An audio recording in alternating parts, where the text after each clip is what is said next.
Živjo, lepo vas je spet videti, no, na tak zelo čuden način, gledati v to napravo. Tako da to je bo še zmeraj izgleda način komunikacije. Marsikdo mora zdaj komunicirati prek teh računalnikov, pametnih telefonov. Seveda se pa vsak želi, da ne rabi več komunicirati z ljudmi na tak način, prek družbenih povezav in prek Skypa, Zooma, ampak da ta človeška bližina manjka, ta človeški pogovor, druženje, in tu zdaj seveda marsikdo zdaj trpi. In samota za marsikoga ni prijetna, zato ker je ni vajen, ni poskusil, je ta samota nezaželena. Tako da tej samoti se potem pravi osamljenost. Tako da imamo zdaj samoto in osamljenost. Pravzaprav sta si čisto iste zadeve. Samo če imamo radi, da smo sami, pravimo samota ali umik, če pa je ne maramo, pravimo pa osamljenost. Tako da bi jaz pravzaprav nekako povabil, da to svojo osamljenost, tisti, ki trpite zaradi osamljenosti in občutek pomanjkanja človeške bližine, da to izkoristite v dobrobit zase, da izkoristite ta nek umik, pravimo retreat, da se posvetimo sebi, te stvari, ki nismo mogli izkusiti prej.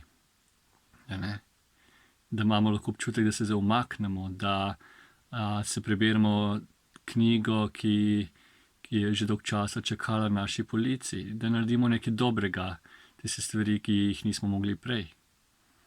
Pa tudi moramo opaziti, da pravzaprav, da kakšna redkost je zdaj to v našem času, da lahko smo sami, da imamo lahko nek umik, da nam ni treba mogoče iti za nekatere v službo, v šolo ali pa delati neke druge aktivnosti zunanje.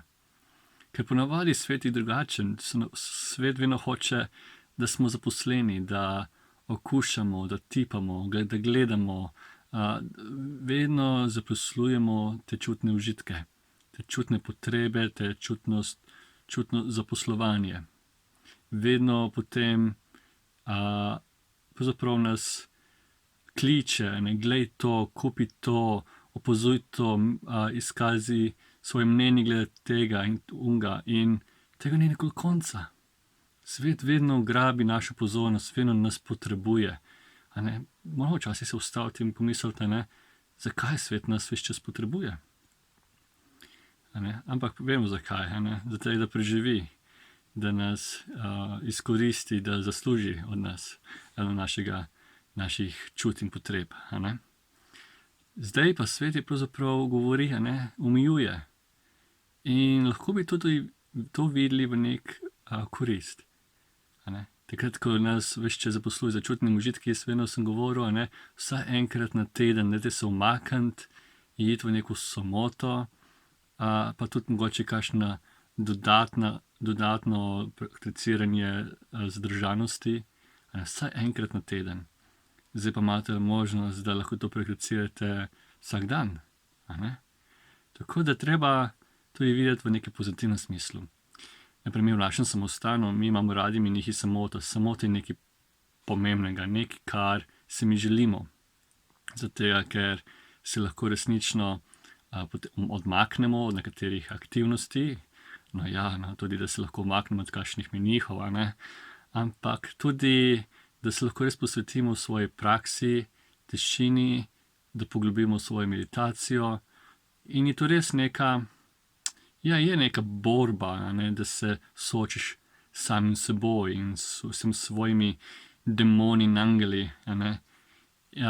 Čudovito.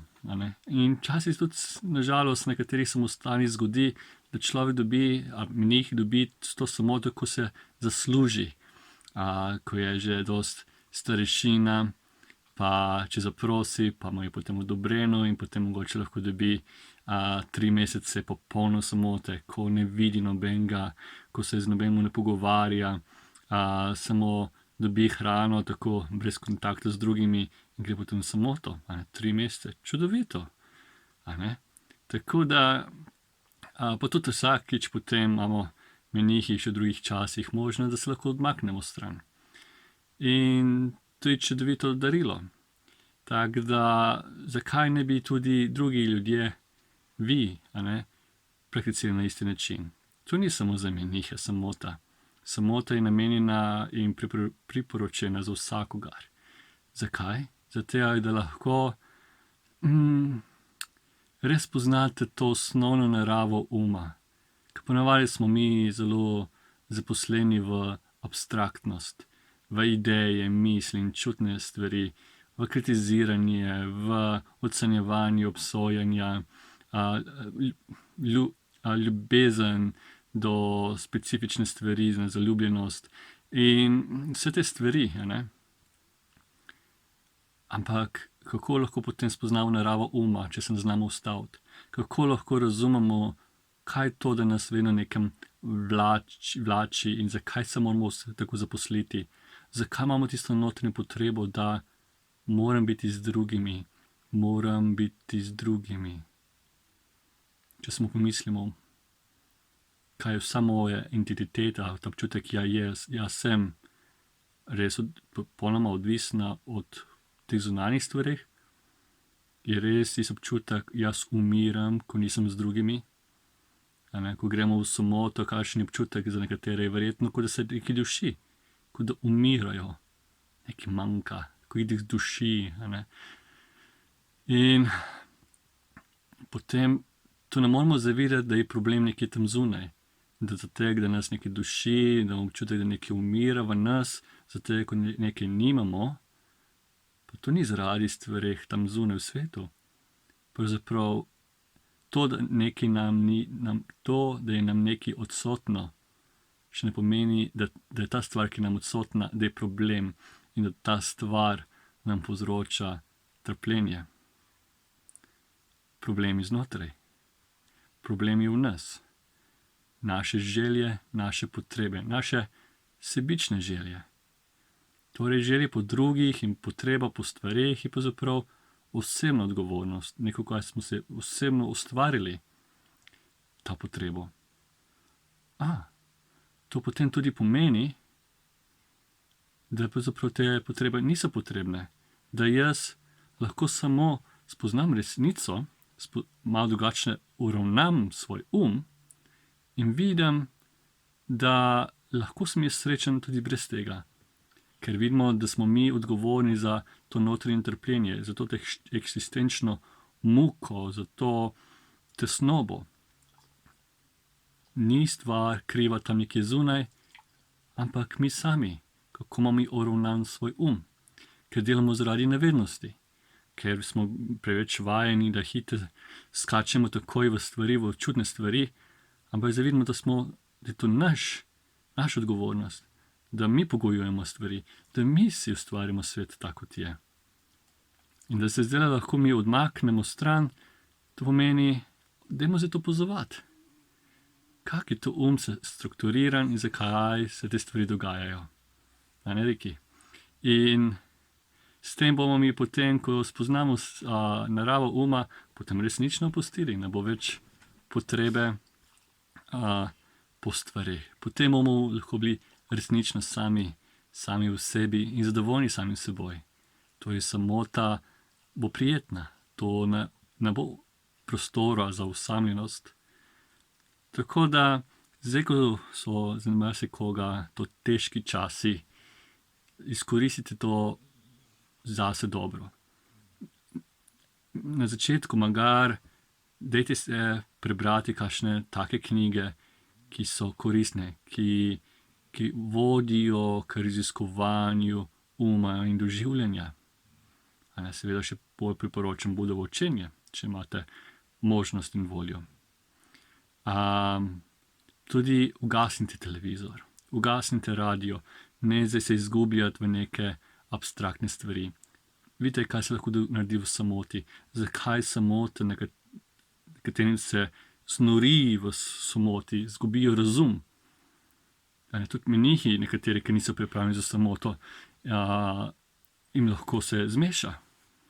To pa zato, ker niso bili pripravljeni na samoto, ker je bilo vse odzeto v samoti in oni še zmeraj potem imajo ta navado, ta nagon, da še zmeraj iščejo nekaj, da se bi iskali distrakcijo, pa je ni. Torej ni problem, da ni teh distrakcij, teh zmotenj, ampak problem je to, da še zmeraj kljub temu v samoti, še zmeraj ima ta nagon, to odvisnost. Butasto na nek način, ampak edino to vodi v norost. Tako da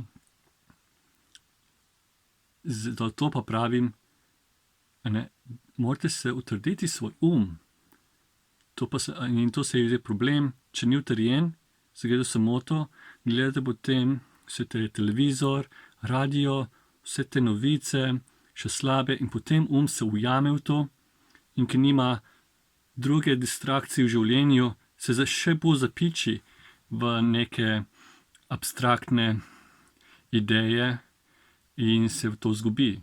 In to za njega svet vedno bolj raste, se vedno bolj povečuje, vedno se bolj izgubi v tem svetu, postane bolj jezen in polno strahu. Ko govorimo o strahu, če se nas je strah? Kaj je to strah? Se bojimo drugih? Kje je ta strah? Strah je v nas. Mi se bojimo, ne drugi. Torej, ni tam zunaj nekaj, da nas ustrahuje, ampak mi se bojimo. Mi se nečesa bojimo. Tako je dober spet to uporabiti za kontemplacijo. Kaj je v resnici, da se bojimo? In zato, ker se bojimo, krivimo druge za naš strah. Potem tudi krivimo druge zaradi našo bolečino, za naše trpljenje. Ampak tega cikla ne bo nikoli konec. Nekaj bomo vedno iskali, da bomo kritizirali. Bomo iskali neki drugi problem. Ne se bo en problem rešil, naprimer se bo televirus enkrat rešil. Potem mislite, da boste srečni, ko bo zdaj konec virusa, ko bo vse šlo v normalnem toku. Ne. Ta navada po iskanju problema nekje tam zunaj bo še naprej rasla.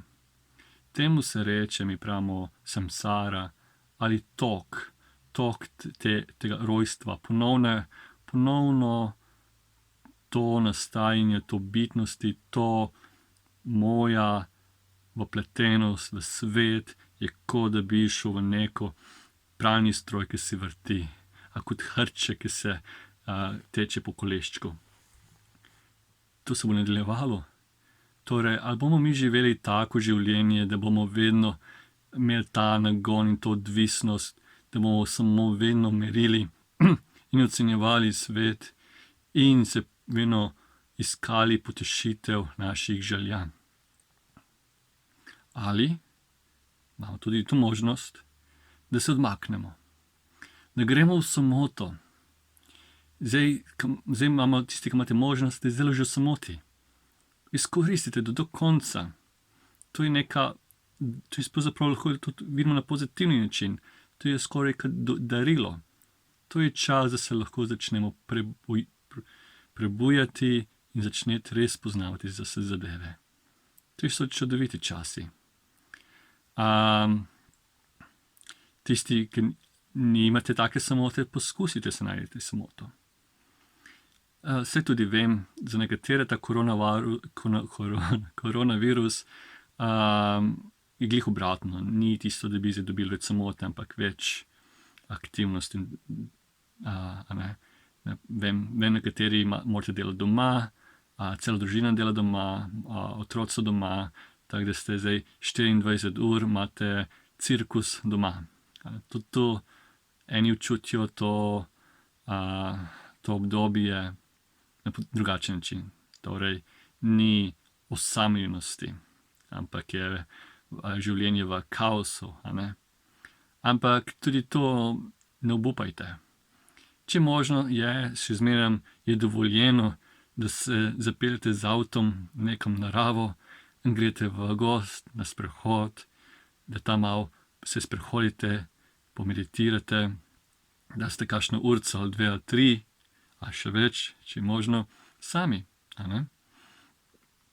Ko pa ste doma, še zmeraj lahko prakticirate, kljub temu, da ni tiste samote, ki jo vam priporočam. Ampak še zmeraj lahko trenirate in vadite svoje srce in svojo ljubezen do svojih domačih ljudi okrog sebe. Tudi tukaj imam jaz,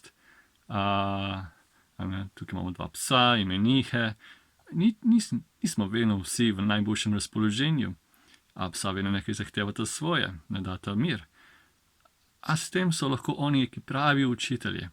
Lahko se naučimo, kako biti potrpežljiv, prijazen, da ljubimo njih, kakor ljubimo sebe, in pomagamo in vidimo, da pravzaprav problem so v stvareh, tem ocenjevanju in sojenju drugih. Torej, ta sodba, to meritev. In če smo mi družini in je nam vse nekaj prijetno, to pomeni, da smo se ujeli v svet ocenjevanja in iskanja neke preference in ugodja zase. Ampak Bud je učil osvoboditev tega ocenjevanja, tega merjenja in teh želja. Tako da lahko vidimo, kak se dogaja. A je možno, da se te aktivnosti v naši družini, v naši hiši še zmeraj kaotično in jaz ne trpim? Kako zdaj to ločiti kaos v svetu in trpljenje v sebi? Kaos v svetu ne bomo nikoli morali resnično spremeniti. Svet ne moremo spremeniti. Svet ne bo nikoli miren. Vedno bo dinamičen, vedno bo dobro in zlo. Vedno bojo vojne, vedno bo kreg, vedno bo krivica se bo vedno dogajala. Tega ne bo nikoli konec. Ampak naše srce lahko očiščujemo, ker imamo mi moč in voljo in to možnost, da lahko. Tako da ne obupati zdaj v tem času, ne biti zdaj osamljen, izkoristite to, če mogoče eni pravite osamljenost, kot dobrobit zase, da prakticirate in spoznate to res, ta resnični mir, ki je res potencial vsakega človeka. Tako da, srečno.